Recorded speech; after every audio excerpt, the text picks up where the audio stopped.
Hey, what's up, you guys? Hey, my fault for having the beginning of the intro being very blurry. So silly of me, I didn't check the files. But hope you guys enjoy the video regardless.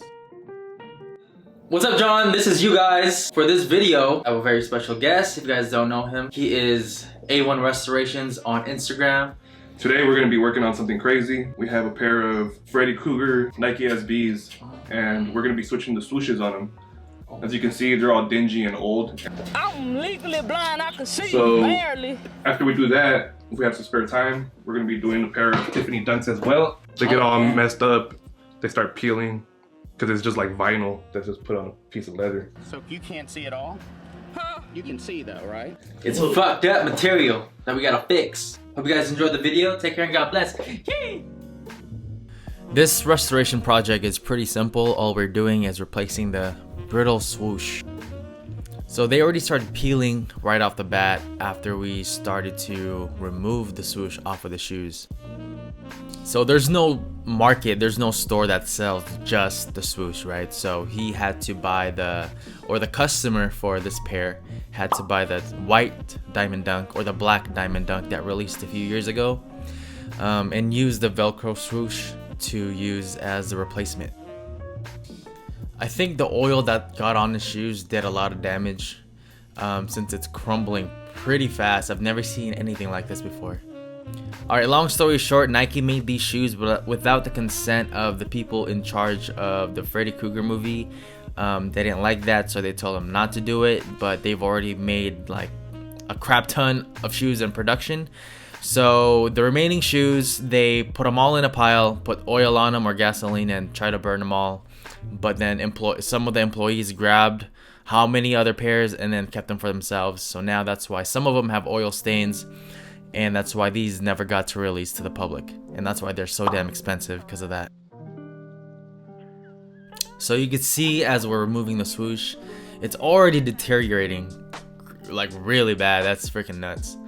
So right now I'm just removing the excess thread that's protruding out of the shoes after we remove the swoosh with an X-Acto knife.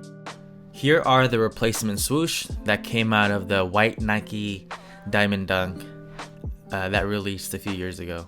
So right behind the Diamond Dunk swoosh is a Velcro material. So we're just using a seam ripper to just separate the chrome material off of the Velcro. In this specific project, we're only gluing the Nike swoosh on. We're not gonna stitch it in all the way due to the fact that the sock liner will be in the way. If we were to hand stitch it, the thread will show through the sock liner, and that's what we don't want, because that's just gonna look silly.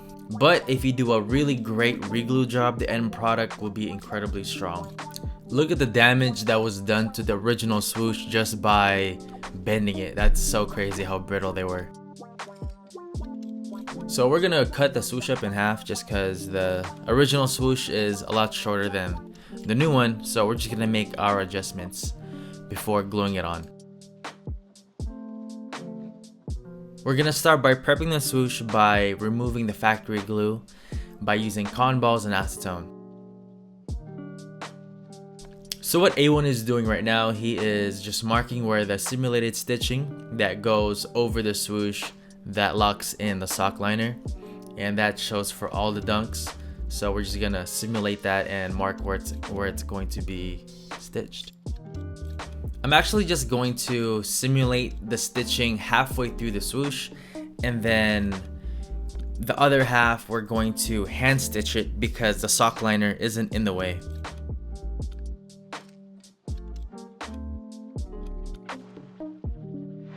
We're also gonna simulate the stitching on the Nike tab, so we're just threading the holes now and then gluing it shut after the swooshes are in place. After this, we're gonna start prepping the leather by using a Dremel tool to make the surface porous and rough. That way, when we glue the swoosh on, it's gonna have a stronger bond. Ooh, that was my favorite transition. That was tight. Alright, now so A1 is gonna start applying the glue where we're going to place the swoosh.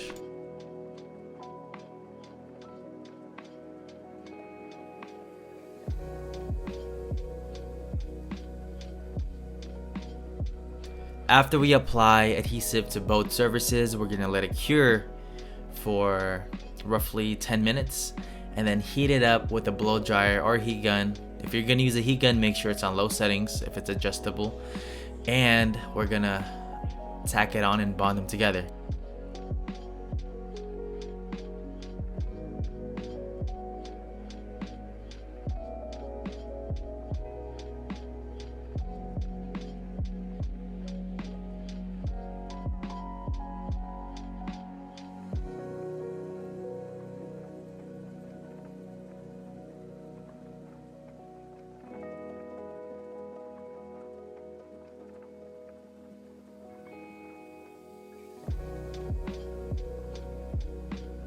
So in this shot, it's halfway simulated stitched, and the rest we're gonna stitch it by hand by using a sewing awl.